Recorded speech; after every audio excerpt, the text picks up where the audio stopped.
Welcome, everyone, to this week's broadcast. As I said, my name's Lee Honish. As always, I'm joined by broker owner David Bartels. How are you today, David? I'm peachy keen today. How are you? I'm doing fine. I'm running too fast in my head. That happens to me. There's a lot of stuff going on. There's so many great things going on, so many weird things going on. In fact, we're going to talk about those today. Follow David at David Bartels, and as always, you can follow me as well at Lee Honish. There's a lot of stuff about NAR today that we need to talk about, and a lot of stuff about COVID evictions that are really starting to make people extremely uncomfortable. With all of that said, we are here because of Everhome. For all of you who are real estate agents or homeowners, this is an online listing system for one low set fee. Experience the Everhome Way and discover the benefits risk-free. Explore Everhome's easy-to-use listing service risk-free and begin your journey to sell your home like a realtor.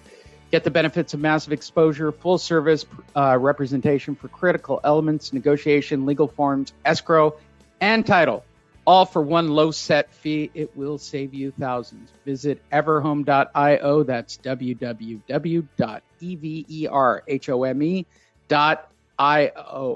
That's Everhome for every home. I'm keeping that.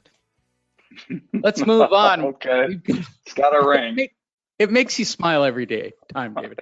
Let's move on to our first article. Just a quick one. And it's from the Redfin CEO. This comes to us from CNBC, Kevin Stanswick. The housing market during the coronavirus pandemic could heat up even further if more homes are put up for sale. The CEO for the brokerage Redfin said on Monday, if we see people get more comfortable letting others into their home, we're going to see more inventory on the market, and that will drive sales volume. Let's just talk about this article quickly. You guys can go check it out online. This is definitely putting a positive spin before we get to our next two stories. This is a very positive spin on the coronavirus in general, of looking at it as a positive, right? More people will list if coronavirus goes away, if people will allow more digital platforms to be introduced into their home. We need more inventory, basically, is what he's saying, and that would even fuel the industry further, especially as we talked about last week with the plans of the new administration. Maybe you can comment a little bit on all of this from your perspective. Well, I've been saying and still think that 2021 might be the biggest real estate year we've ever seen. I think prior to now, it was 2006 was the big boom that we had. And that's when, there was all kinds of, we'll call it free money. It wasn't exactly free, but it did backfire on a lot of people. So, I think we got a real chance to beat 2006 sales numbers. And there's a number of reasons for that.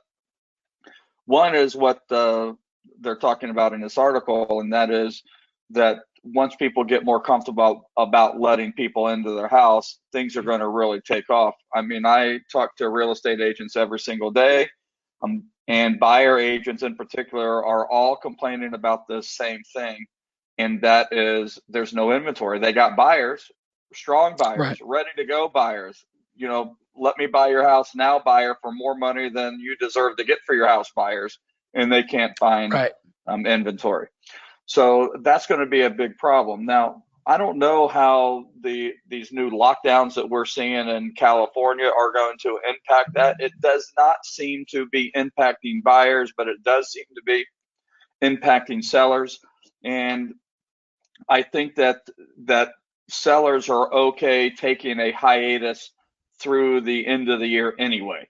So I'm not sure that it really changes anything at this point. However, if the restrictions and the fear that is out there around COVID and the vaccine doesn't get delivered in a timely manner and people are just running scared, it may delay the listings. Now, assuming that these short-term restrictions are lifted in 3-4 weeks, like we think that they're supposed to be doing, at least they're being represented that that's going to happen, I think that you're going to see a massive surge of inventory coming into the market at the end of the year.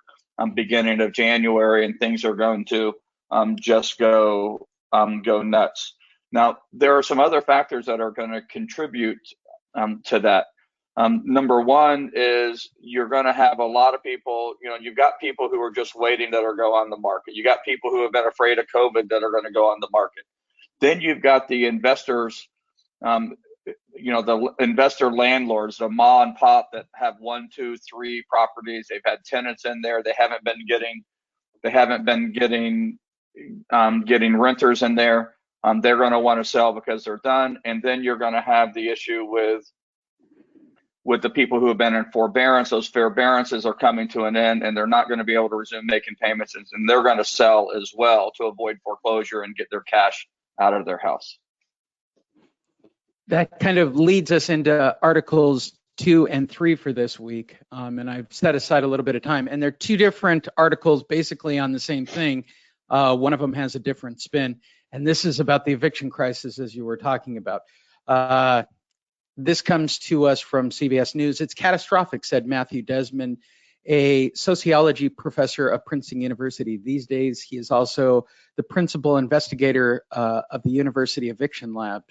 Let's put ourselves in the shoes of a family who gets evicted. We lose our neighborhood, our kids lose their school. Often we lose things.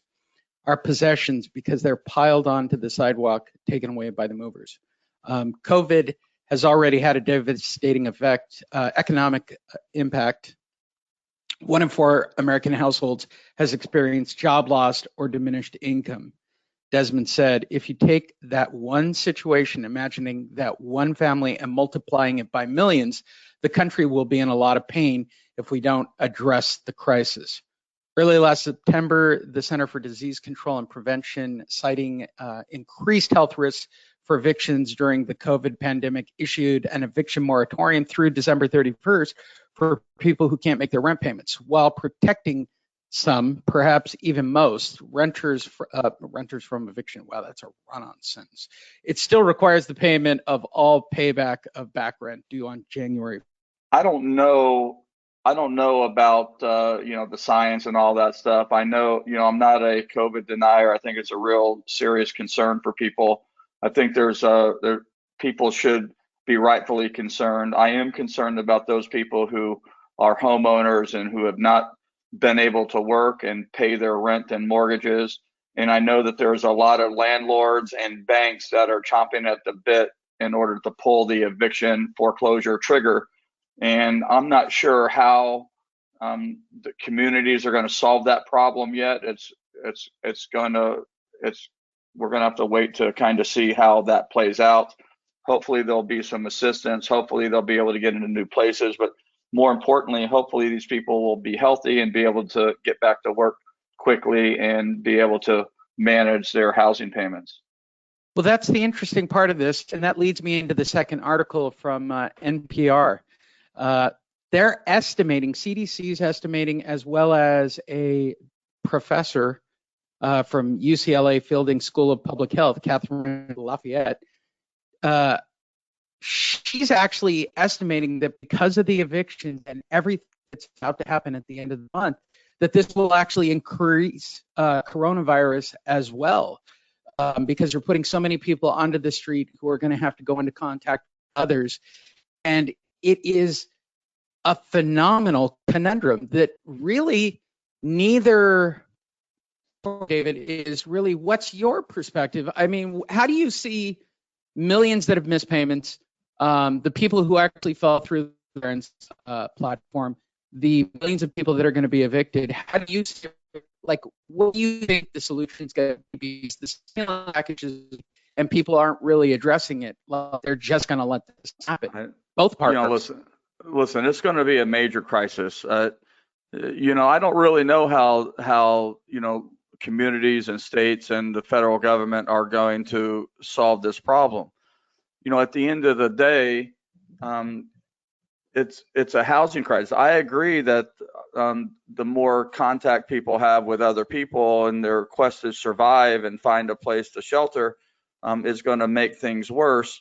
And so I think that really the solution is finding a way to keep people sheltered, but but there's also the financial obligation to the lending institutions and to these landlords, and the government can't just keep pushing the responsibility onto them to give these people a place to stay. So it's a really complicated question, and I'm afraid our divided government is going to really struggle to find a solution, and the result is people are going to suffer. But however, I think that if that begins to happen, I hope that they'll find a way to figure it out. I mean, at the end of the day, we got to get people back to work. And if they're not already working, then we've got to create jobs and opportunity, something different than just $600 a week. People just need to be able to go back to work and take care of their families. I know we're doing our part. We're hiring like crazy at this moment, but I don't know what other industries are doing. Here, Lee, can you hear me? Yes. So you're still breaking up. So let me take this so we can get it out. So what's going on is a couple of weeks ago, the National Association of Realtors basically announced that they were coming to an agreement with the Department of Justice related to broker compensation.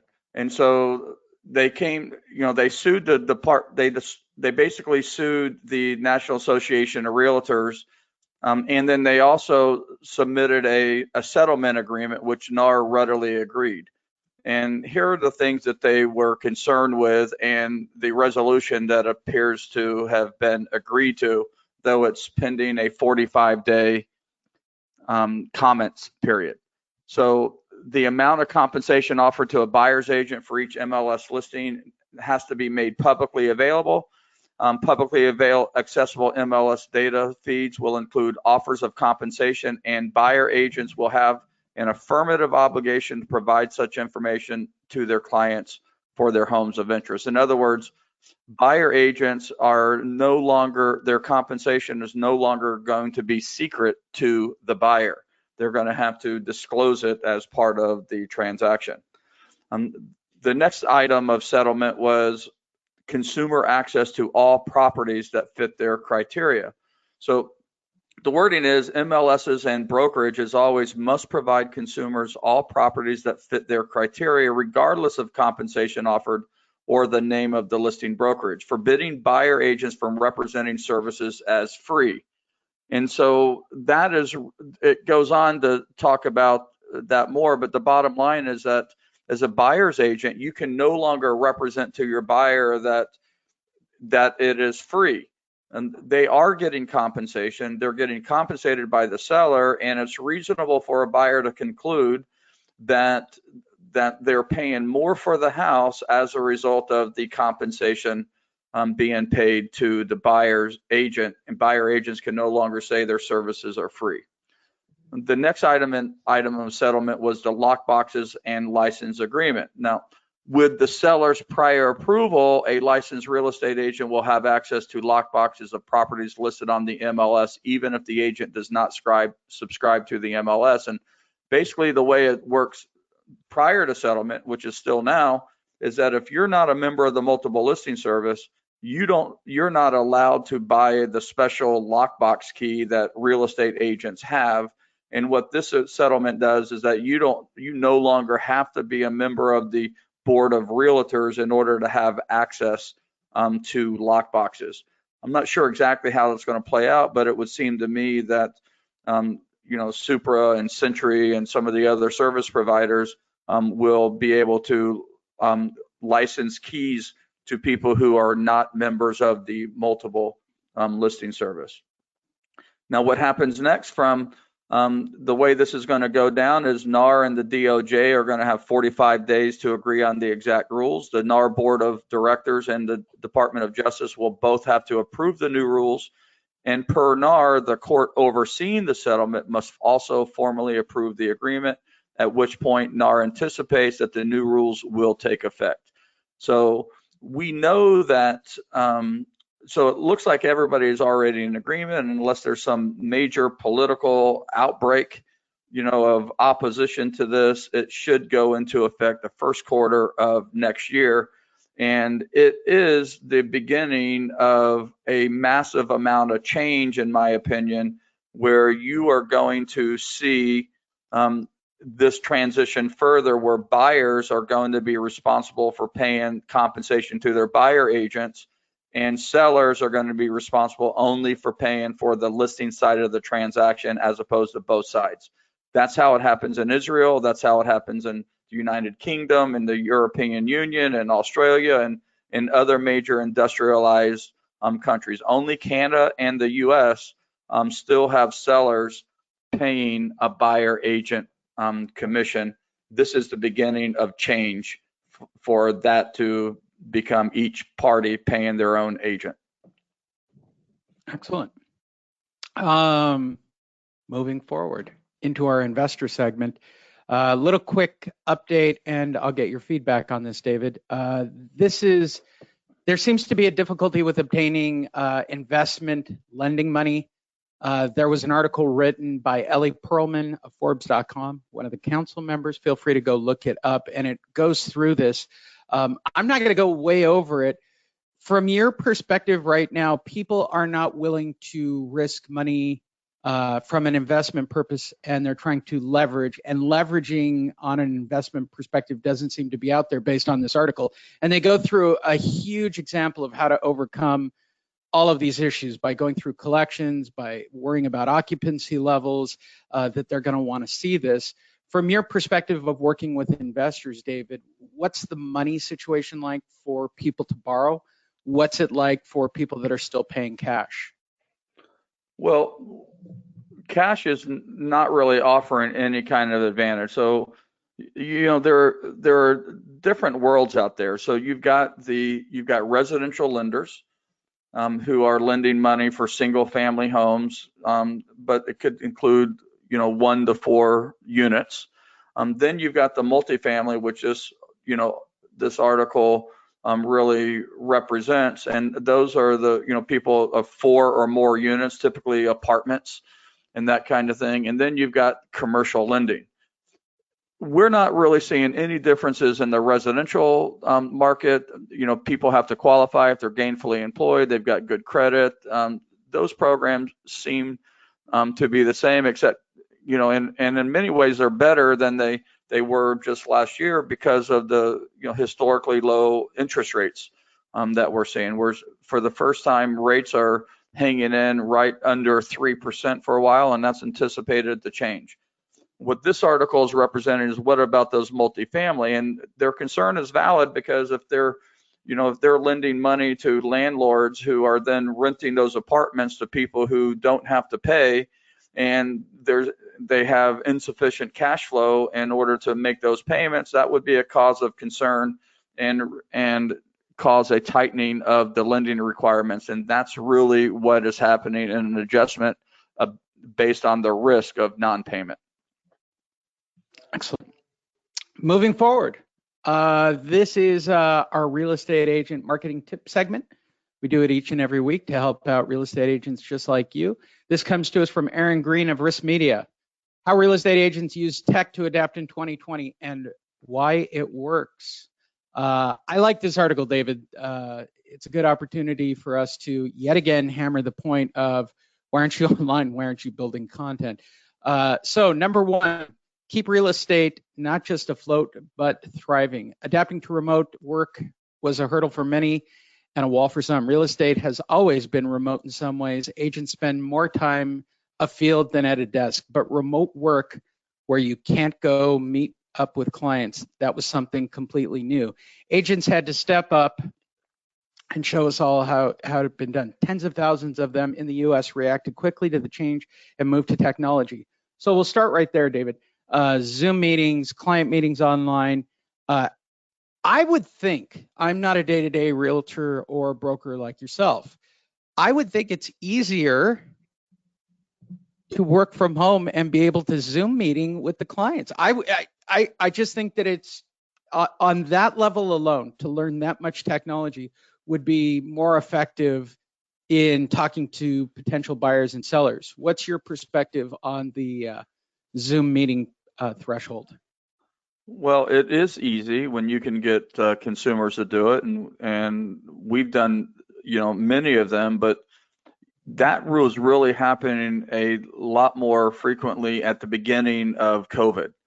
And what quickly happened when the market got competitive, and why there are buyers that are buying houses sight unseen, and there are sellers that are selling their house, without ever meeting a real estate agent. We do that every day. Most buyers are wanting to go out and look at property. We are getting very few requests for virtual tours, for virtual meetings. They seem just as ready to go out and meet in person to do the transaction as they did before. And while the technology exists there and COVID has accelerated the implementation of this kind of technology, at the end of the day, it's a very big financial, emotional decision, and people want to feel it and touch it before they buy it. And I think that it's going to be hard to change that. So if you have to, they will, but for the most part, it doesn't seem to be a thing right now. That's good. 2020 also brought us a lot of things and created more digital experiences as well. Just to name a few: marketing tools to communicate new practices with clients, virtual tours, 3D tours, e-signatures. From your perspective, did you see a technology burst with all the different options that you and I often looked at the trade shows and thought, oh, there'll never be a time or a place for it? 2020 seemed to be the year for those types of experiences. From your perspective, is that something that sellers are looking for that make buyers more comfortable? Well, I think in the absence of being able to tour a property in person, I think some of this stuff really works. We've always done virtual tours, as part of our professional photography package that we give sellers.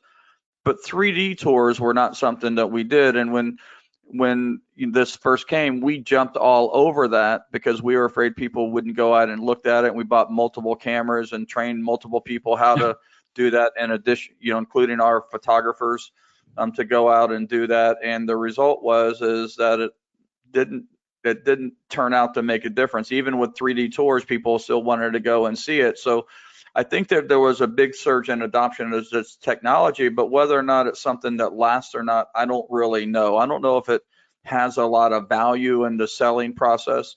I mean, for me, as somebody who represents sellers primarily, personally, I want people in the house because I know that they have a visceral emotional reaction to actually being in the house that they can't get by walking through the house via a 3D virtual tour. And so the point of marketing, from my perspective, when marketing a house for sale, is really to drive people through the front door so that they can either fall in love with the house or rule it out almost instantly. And that is how you trigger the emotional connection to a house that leads to a logical decision to purchase it. Now, the e-tools that we're seeing, the e-notary and the e-signatures and that kind of thing, I think that there's a reasonably good chance that that is going to stick and continue to ease us into a non-contact transaction opportunity, which I fully applaud. And from Everhome's perspective, we took the opportunity to launch our listed with owner program, which allows people to go online and literally in 10 minutes list their home themselves, on our, via our website at everhome.io or app.everhome.io. They can literally input the information in there, tell us all about the house so it can go into multiple listing service, complete their listing agreement, and then and check out and be online within 24 hours. So we also think that that has got a lot of traction, and are in the process of going public to introduce listed with owner to all home sellers across the country. So excellent. We're excited about the technology evolution. I'm going to change number 3 because it's something we're both passionate about. It's something we're doing right now. I have seen a bigger influx with marketing to homeowners via technology services. Yes, David and I hammer on the fact that you should have a warm list, a cold list, and every other kind of list on the planet. As a marketing professional, I can safely agree with that. But the one thing that I know that David and I both share a huge passion about, which is why I'm the spokesman and brand. Wait, what's the technical title? Brand ambassador. Brand ambassador for Everhome.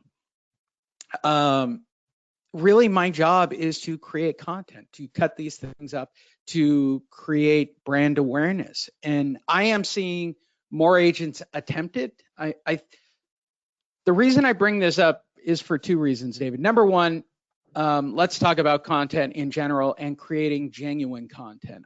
Not the automated service that's going to put up an article, but genuine stories, genuine podcasts, genuine articles, genuine broadcasts, genuine live streams, to build relationships. How important has that been for Everhome? Oh, I think it's incredibly important. What we've had to really figure out is how to build those warm connections with people that we've never met and are never going to meet face to face. We're selling houses without meeting the house, or without meeting the seller, so that connection has to be done over the phone. And we've been able to do that by introducing easy to use tech. We've got a gazillion 5-star reviews on our website, which we want people to look at. And we basically just focus on taking the time to find out what they want and spend the rest of the time helping them get it. And through that process, we're building, warm, trusted, professional relationships that are resulting in wins for, buyers, sellers, and of course, us as the change agent. Excellent. And lastly, on this particular topic, I can't stress this enough. Right now, and I'd like your feedback on it, this is more of a warning for people out there. There are a lot of people out there making outlandish promises for people that are ready to sell with digital leads. I can tell you my experience, and then we'll get David's experience, but my personal experience is those don't really exist. You can get lots of clicks, but it's a volume routine, and those phone calls and all of those unbelievable promises are, in general, and I'm going to say in general, I'm not saying they're not all genuine. It is my experience with everything that I've researched that most of them are not providing you with warm, even hot leads. David, what's your experience been with digital leads and, I don't know, pick up the phone and they're calling in and they want to buy a house type thing? All right, so there's lots of digital leads, and the way that you harvest those leads, you can buy leads from companies like Zillow or Realtor.com. And generally speaking, those leads are offered to multiple agents at the same time. So you have a very competitive environment, and that's in addition to the other places that consumer might click, where it's also referred to multiple agents. So, there's a lot of competition for those leads. We've opted not to buy those leads because they weren't warm, they weren't fuzzy, and they were difficult to convert. Now, there are some people who make a handsome living doing that. It just didn't work for us, and we found more success generating those leads on our own. Even then, there's not high conversion rates. When, if they're just click on clickbait, they require to be nurtured. The biggest challenge with any kind of internet lead, whether you buy it or you originate it yourself, and that is that they have a long gestation period. People start clicking around, gathering information months, sometimes a year, before they actually do a transaction. So sellers are generally 4 to 7 months out from the time they make their first click or first Google search to start gathering what their options are to selling the house. And buyers can be even longer than that, which is in the 7 to 12 month range in most cases. Rarely do people wake up one day, I'm going to sell my house, and they're listening the next week. They think about it, they research it, they mull it over, they process it, they reason it out, and that's how it goes down. So if you're going to work internet leads anyway, then what you have to do is be patient with them and nurture those leads. And obviously, the best kind of lead to get is when they're calling you and asking you questions or filling out a web form asking for more information, and those have a much higher, much faster conversion rate. I completely agree. If you would, for the holidays, if you've got plenty of time on your hands or you can't go anywhere for the holidays, David and I would love to offer you our entire catalog of coaching calls for you to enjoy. This goes to our existing coaching students and to those of you who listen to any of our broadcasts. Go to honish.io and then just click on the link. You can join us here live. When we're done with this, we're actually going to take a few live questions. I'll usually stay on and do some marketing with people. We're offering it to all of you. Take advantage of it. Go to honish.io and click right on it. With that said, our final segment of the day is for our homeowners, David, and it is almost Christmas time. It's time to give gifts to the one you love. And generally, the ones I love just don't want me to show up, David. That's what the holidays appear to be for me. I told somebody that I was legitimately going to go be of service. This is a true story. I couldn't think of what to do. So I'm going to go be of service at a kind of a soup kitchen kind of thing, but just to go and hang out with like-minded people who have nowhere to go for the holiday with a couple of friends. They're like, it'll be great. Last year for Christmas, David, I did dishes to be of service. This year, I'm going to go have dinner with people who have nowhere to go. So it's an interesting year for me. It's been an interesting full year that started with service and now it's ending with service. Little tip to everybody. I think that's a good way to do it. On the other hand, and we're going to be vacationing at the beach. So on the other end of the spectrum. Good for you. I'm saving up. I'm going to the Maldives. I'm waiting until at least this clears up a little bit before I head off. With all of that said, everyone, these are our homeowner tips. This comes to us from NBC 11. I have no idea which affiliate that is. This is on smart tech gifts for the holiday. I just wanted to hear your feedback, first of all, because I'm working with homeowners and so forth. They talk about the Amazon. Everything seems to be about ecosystems. Let's talk about ecosystems for a second. That's doorknobs, doorbells, handprint monitors, keyless fobs that work with your phone. Is this a thing with buyers, David? Is this an actual, you're in a high-end market. Is this a real thing out there? Because to me, I'm in San Diego. My house that I live in was built in 1911, near as I can tell, because it's cold or too hot. And it's old. It's really old. There's no technology here.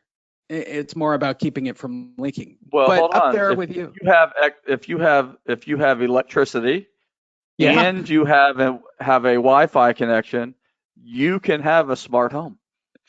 Well, David, are systems a thing for buyers these days? I mean, for homeowners. Well, ecosystems? All right. Well, I'm that guy that I have a smart home. So I'm in the Google ecosystem. I have the Nest line of products. I have, the Nest door lock. I have the Nest,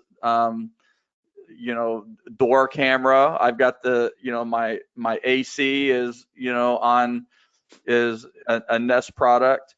My garage door, I can open and close from anywhere in the world where, from my cell phone, as long as I have a internet connection via cell or Wi-Fi. I can let people in and out of my door. I can give my, cleaning people, say you can use this to get into my house on Tuesdays between 2 and 5 p.m. and otherwise it doesn't work, kind of thing. So I am, one of those guys. Now, what I don't have is I had to get rid of, my Alexa and that kind of thing, because my wife told me that we could have an Alexa in the house like I had before we were married. And she said, but I won't talk to you in that room. So we don't have Alexa. That's hilarious. I brought mine here. So I brought my, and these are all gifts. How much does that cost? Like, to really outfit a house, David, what are you looking at if this is the direction you're going to go? I don't know of any wife that would want this, but women, I guarantee you, based on what we've just learned, your husband really wants this for Christmas. That's true. How much does all this like it? Yeah.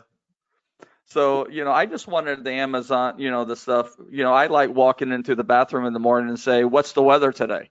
What Right. time's my first appointment? I love that kind of convenience. And of course, I'm the, CEO of a tech company. So, I'm a little geeky from that perspective. I'm an early adopter. I got my new, you know, um, Apple Watch 6, last night. I haven't taken it out of the box yet. So I'm excited about that. We bought a Peloton. I went into the new, most improved one with all the geek stuff in it. So, instead of saving $600 buying last year's model. So I'm that guy. But to outfit a house, you're looking at thermostats are in the couple $200-$300 range. The door is, $150, $200. The lock's a couple $100.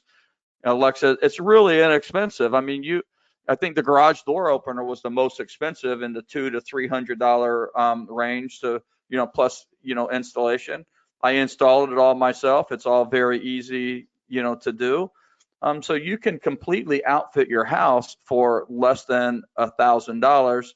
My new current project is Wi-Fi extenders, so people stop complaining about having intermittent Wi-Fi connectivity at the far corners of the house. So I'm in the middle of I'm setting that up right now. So hopefully maybe tonight I'll have that. So yeah, I'm all for it. I know men love it. And when I sold my house, I sold it as a smart house, right? And that was part of the marketing, that we had. And the husband was very excited about it. And when we did the final walkthrough, he asked if I would come over and show him how to do everything. So we went and, I changed everything over his phone and took it off my phone in his presence, so he didn't worry, and helped him set up his new passwords. And he was like high-fiving me out the door, like, this is awesome. So anyway, I do miss Alexa. Okay. Well, yes. Okay. Alexa, what is San Diego's temperature today? Sorry, I didn't get that location. Of course you didn't. That would have been a great moment for her to chime right in. Yeah. With all of that said, David, from a man's point of view, 100% do it for your husbands out there? I don't think every husband's a geek like me, but for a guy like me, I love it. I love the doorbell rings and I look at my phone and I see it's just UPS dropping off a package, so I don't have to jump up and race to the door because I'm keeping somebody waiting. I can just finish my call and not worry about it, kind of thing. I like not having to be tethered to my house to let people in and out. I like laying in bed and adjusting my thermostat, at night if I get hot or cold. I just like it. And lastly, on the frustration level, it makes me feel powerful to have so much control. There we go. There's the word. I completely get it. I want to know, from a married man's perspective, how frustrating is it to your wife that you have all this tech all over the place, or has she adapted? No, she is not really excited about I am. She complains that she doesn't have access to it, even though I keep sending her the apps and say log on, and she just gets frustrated with it. She doesn't have the patience to, figure it out. If it had a zero learning curve, she'd probably appreciate it more. And maybe it's better that I'm not going on and lowering the thermostat and then she's right away raising it from her phone. So at least she's got to get up and go to the thermostat to unwind what I did, and I don't have to do that to unwind what she did. So it's a battle of the thermostat. I'm convinced her thermostat is broken. That's funny. With all of that said, we'd like to thank you all for being on the broadcast this week. Again, this show is sponsored by Everhome. List your home online for one low set fee. Experience the Everhome Way and discover the benefits risk-free. Explore Everhome's easy-to-use listing service risk-free and begin your journey to sell your home like a realtor. Get the benefits of massive exposure, full-service representation for critical elements of negotiation, legal forms, escrow, and title, all for one low set fee. That will save you thousands of dollars on your next transaction. Visit everhome.io. That's www.everhome, everhome.io. That's Everhome for every home. I'd like to thank you all for being on the Everhome's Real Estate broadcast with David and myself. As always, joining me is David Bartels. You can follow him at David Bartels. If you would like to see back episodes or get more information or follow me, go to honish.io. I probably should have added Lee. The more I'm thinking about it now, I really ruined that web address name. HONISH.io, and you can enjoy our catalog of all these broadcasts, all the videos that we have done, and you can follow me certainly there. Next week, we will talk about more news as it pertains to the world of real estate. We will give you all the same updates that we've been giving you, and we look forward to talking to you all again next week.